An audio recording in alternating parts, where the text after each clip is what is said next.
We're finally through the depressing months. Thank God I've seen blue skies for multiple days in a row.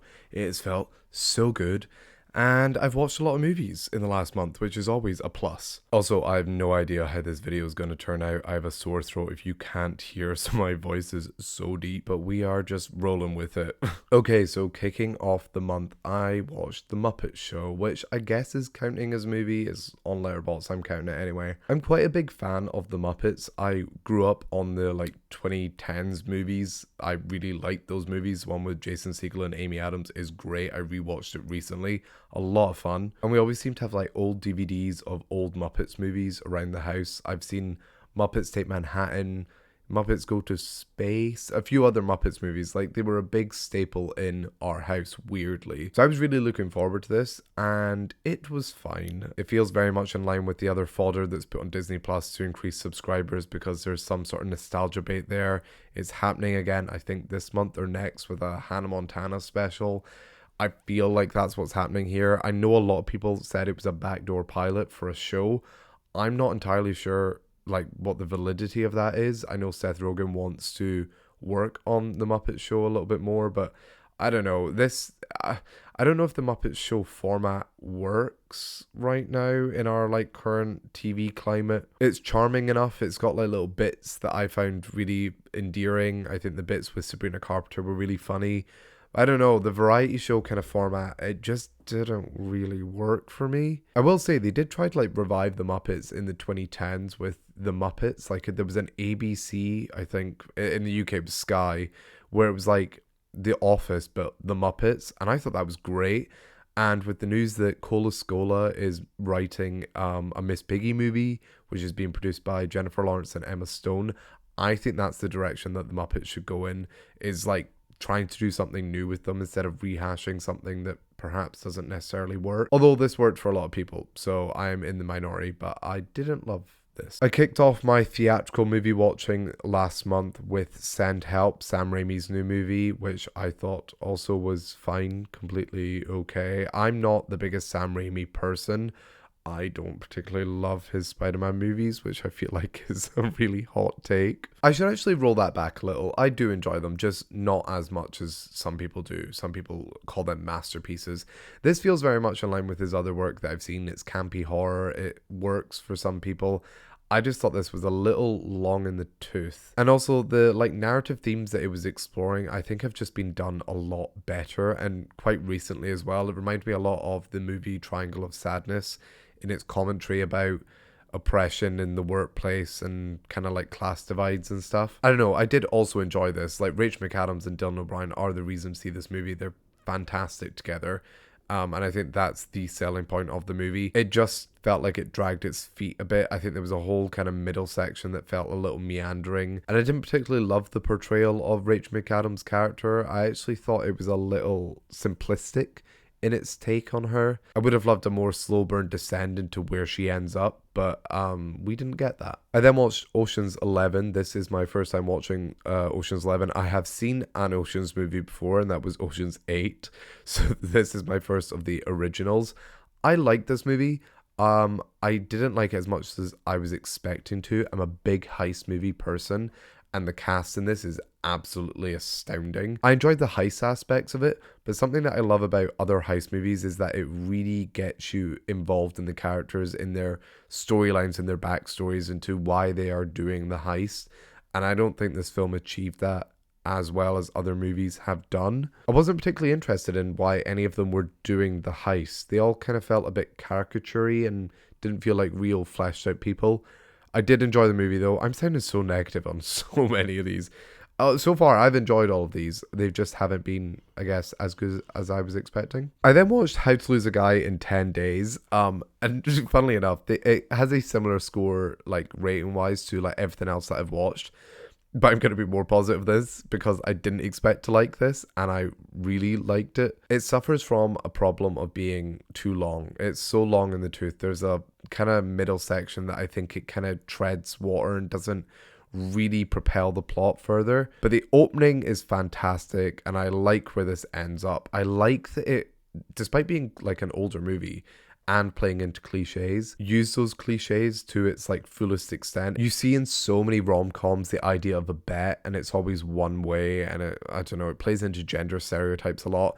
This movie does as well. It definitely plays into gender stereotypes, but I like that they were both having bets against each other and they didn't know. I think it made for a really fun plot. Matthew McConaughey is fantastic, and so is Kate Hudson. Really liked Kate Hudson in this. I then followed that up with 13 Going on 30, another kind of rom-com movie, and I didn't particularly enjoy this. I don't think this is aged particularly well. I'm sure this has a lot of nostalgia for people, but my God, there's interesting scenes in this. There's a scene where Jennifer Garner goes up to a like kid and tries to flirt with him because she is a child in a woman's body. And her friend, enemy, whoever, her work colleague, who she's with, like questions it for a second and then it's never brought up again. And I just think that's so bizarre. Minus all of that weird relationship stuff, I just don't find the characters in this super compelling. I like the ideas that it's playing with, that as we grow older, we should still remain youthful. I think that's quite a nice sentiment. Just don't necessarily love how it goes about doing that. And then I watched a movie that I could talk about for hours upon hours upon hours, and I won't, because I just won't start, because if I get started I will keep going. But I watched Doctor Strange in the Multiverse of Madness. I watched this because I watched Send Help and I was like, I really need to figure out how I feel about Raimi. And if there's a single movie that I flip-flop my mind about the most, it is this movie. Even though weirdly, I think I've watched it 4 or 5 times now, I've rated it the same every single time, which is really strange. Even though my like sentiment towards it has been more positive or negative leaning, I can't get a bearing on how I feel about that movie. It's filled with contradictions. I've wrote like an essay somewhere on Letterboxd if you want to read all of my thoughts on it. But it boils down to their treatment of Wanda as a character, and then me trying to separate that from how they utilized her in the MCU versus how they utilize her in the movie and judging the movie just on its own. And I find I have a hard time doing that, which makes sense to me. It's like, that is what franchise storytelling is. It's like building a universe up. And I don't know if that movie, well, that movie definitely doesn't serve the stuff that came before it. I don't know, there's a lot in it that I like, which is what I think I like about Raimi, the campiness, the like outlandish scenes. There's like really, really creative pieces in that movie that I really enjoy. But it's also filled with like a ton of stuff that just bogs it down. And here is where I began my Wuthering Heights watches. I put up a video essay this month which was about Wuthering Heights and the various adaptations of those movies. Check that out if you want. In that video, I'm kind of talking about adaptation as a whole. I didn't really review any of the movies. So in a rapid fire succession, the 1939 movie is the best. Clearly, hands down. It is not Wuthering Heights. It's not the novel at all. It's very much a Hollywood romance that's disguised as Wuthering Heights, but it is a solid movie. The 1970 version of Wuthering Heights is so not good. It is insufferable. The characters in the books are not pleasant people, but the movie makes them so insufferable to the point I don't really want to watch the movie. I'm just not invested in their relationship when I can't stand either of the main characters. And I like unlikable characters in movies, but there's a way of doing it. And also, it's just painfully slow. It's not a good movie. Then I watched the 1992 version. Now, in those previous 2 versions, they only adapt half the book, which most versions do. This version adapted the whole book, and my God, you can feel it because it feels like it's just hitting plot point after plot point. It is like powering through that novel, and it ends up just feeling like a list of things that are happening instead of like feeling a part of the movie. I then had to take a break because I ended up just hating that story, and by the end of watching all of them, I genuinely cannot stand Wuthering Heights. I'm so sorry. Or the idea of Wuthering Heights, I guess. Give it a little bit of time and I'll come back around. So I watched One Last Adventure, the making of Stranger Things 5. It's a documentary about the behind the scenes of Stranger Things 5. If you saw my January video, I spoke about Stranger Things, the finale, a little. And I also said I'm in the middle of a rewatch of that show to see how I feel. Yeah, that rewatch has not went far. I've really just not had the motivation to watch more of that series. I've gotten halfway through. And I do think the first half is actually quite strong in comparison to the back half, or how I think about the back half. But yeah, I watched this documentary and it has made me like the show, the final season, even more. Seeing the work and the craft and the effort that was put into it. It's a really great documentary for showing the love of production and doing things like that require effort instead of like the fastest way possible. I highly recommend checking it out if you like that show in any capacity, because I really enjoyed that doc. I then got to see Frances Ha in the cinema. Now I have a video essay coming up for this movie soon. I think it'll be up next week. I got so much out of this rewatch. It is probably the age that I am, because as I grow older, I seem to be getting more and more out of Frances Ha. Shock. I truly think that Noah Baumbach and Greta Gerwig as a writing pair are just like some of my favorite screenwriters. There's so many moments in Frances Ha that I just absolutely adore. I think there's multiple ways of reading the movie as well. Not necessarily on like a theories level or anything, but what you can take away from it. I think in previous times when I've watched it, it's been about friendship and relationships and that kind of aspect of life. And when I rewatched it, I kind of found this melancholia inside the movie, which is what the video essay is about, that I really resonated with. Not in a sad way or anything, but it's a gorgeous movie. If you haven't seen it, check it out. I did not think this movie was going to be good. It's also not necessarily a movie that would be up my alley, at least from like a marketing point of view. I just was like, it's a new release, I'll go check it out. And also I had to watch it in 4DX because I tried to see Goat, but they didn't have screening times after work, because I guess that film is geared towards children and they don't believe that adults are watching animated movies. So I settled on this, and shock, it was great. In 4DX as well. 4DX is so weird. I've had some weird experiences in 4DX, some that I really enjoy. Famously, I've seen Madam Web 3 times, and twice was in 4DX, I think. This movie was great in 4DX as well, because a lot of the movie is very still. Like, there's not a lot going on. But when it went into an action scene, I actually did feel more immersed in it. Even though, like, the concept of 4DX makes it feel like a roller coaster, not really a movie. But anyway, yeah, this movie is not like reinventing anything. It's very like by the books and whatever. But I think what it does very well. The acting is phenomenal across the board, especially Chris Hemsworth, who shocked me. Like, he plays this, I don't know, very stoic man, but he is like stressed, beyond stress. You can see the stress is like bubbling out through him. And he plays that so well. I was tense because of the way he was acting and not necessarily the situations that were going on. It's a really great performance. I don't know, a lot of people doing good work. I thoroughly enjoyed it. And then I followed that up with Goat, which I thought was good. As far as Sony Pictures Animation goes, it's not one of my favorites, but that studio is pumping out just pure creativity, which I really respect. They're crafting original worlds. They're not doing sequels.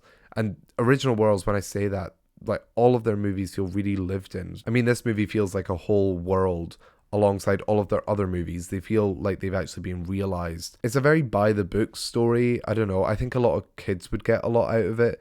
I just didn't get a ton out of it, but a very good movie. Then I watched Emerald Fennell's Wuthering Heights. If you want to know more of my thoughts, that'll be in the video essay. I talk about it at length.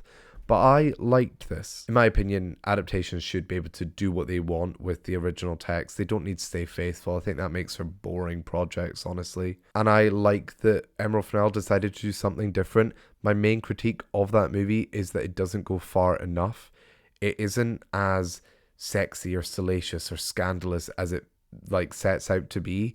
There's a really interesting opening scene in that movie that kind of links sex and death together that I thought was going to be played on more, and it's not, which is a real shame because I actually think that idea is really worth exploring.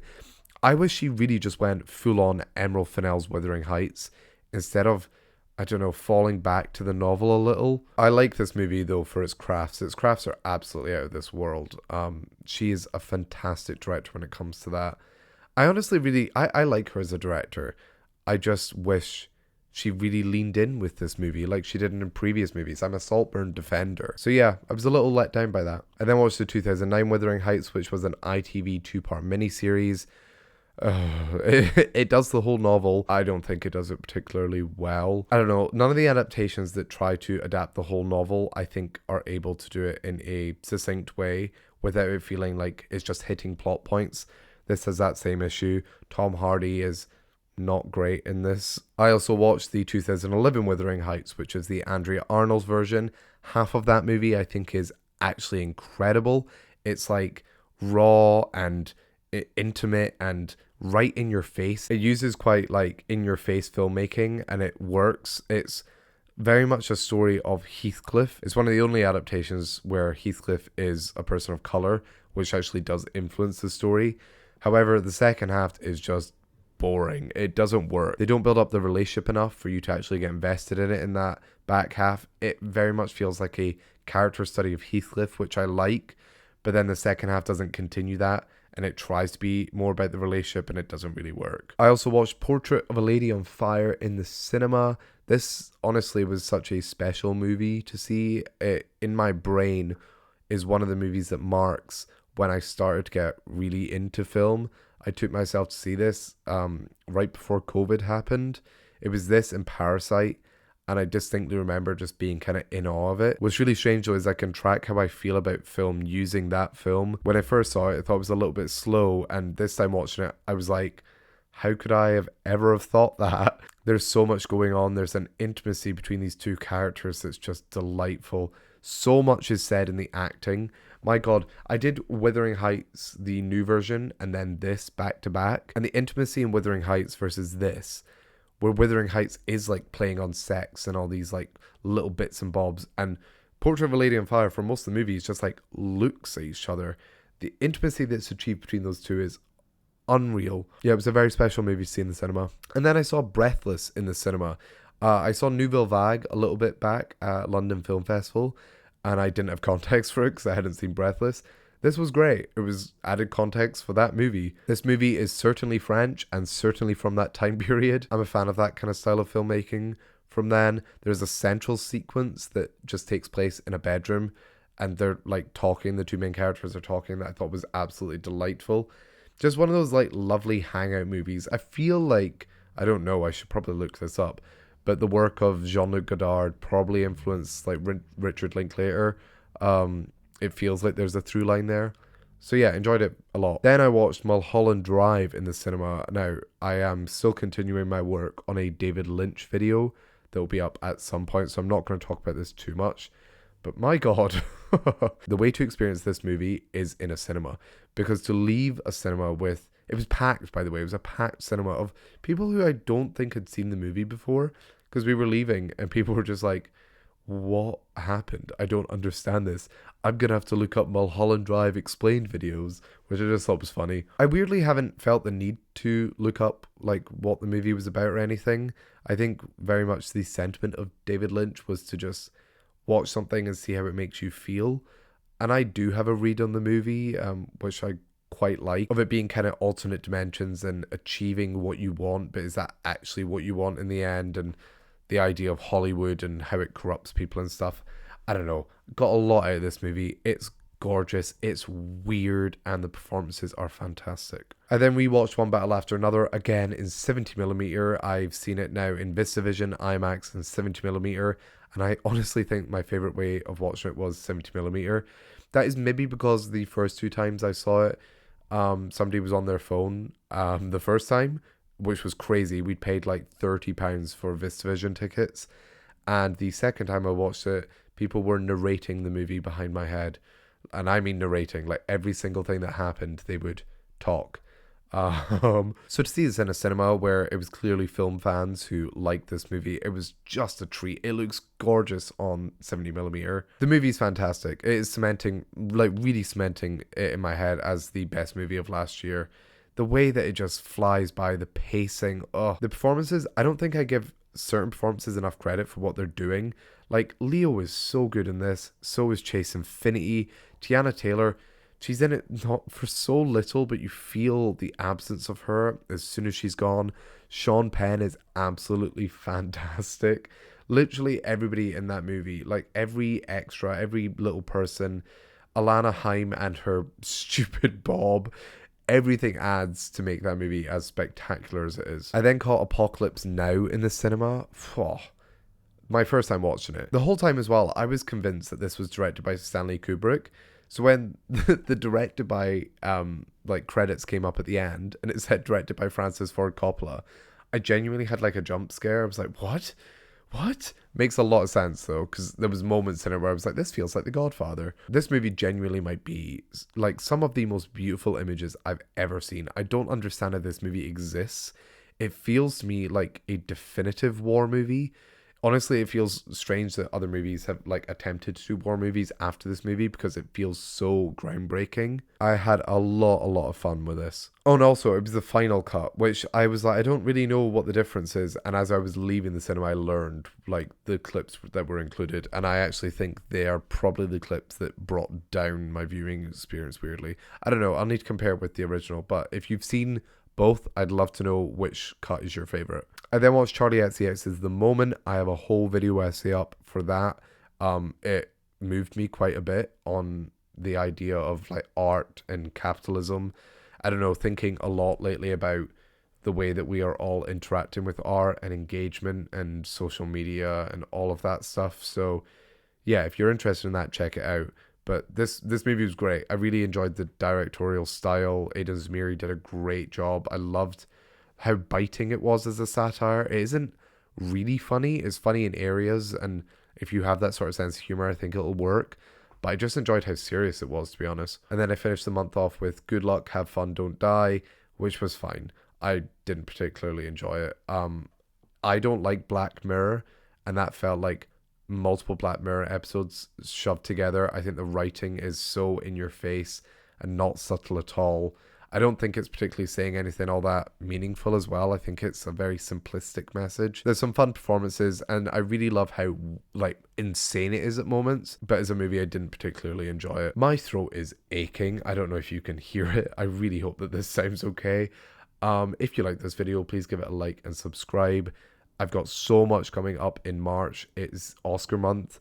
There's so many videos coming down. I have predictions and different bits and bobs, reaction videos, other video essays planned for this month. So get hyped for that. I'm thinking of live streaming as well. I might live stream on here or on TikTok on Oscars night because I'm in the UK and nobody ever wants to stay up with me. So I thought, why not like involve this community that I'm building, which will be fun. If you want, leave a comment of what your favorite watch was of this month, and I'll try watch some of them for next month's recap. Somebody left a comment last time about the movie Sound of Falling, which I'd actually seen, but I thought that was a great suggestion.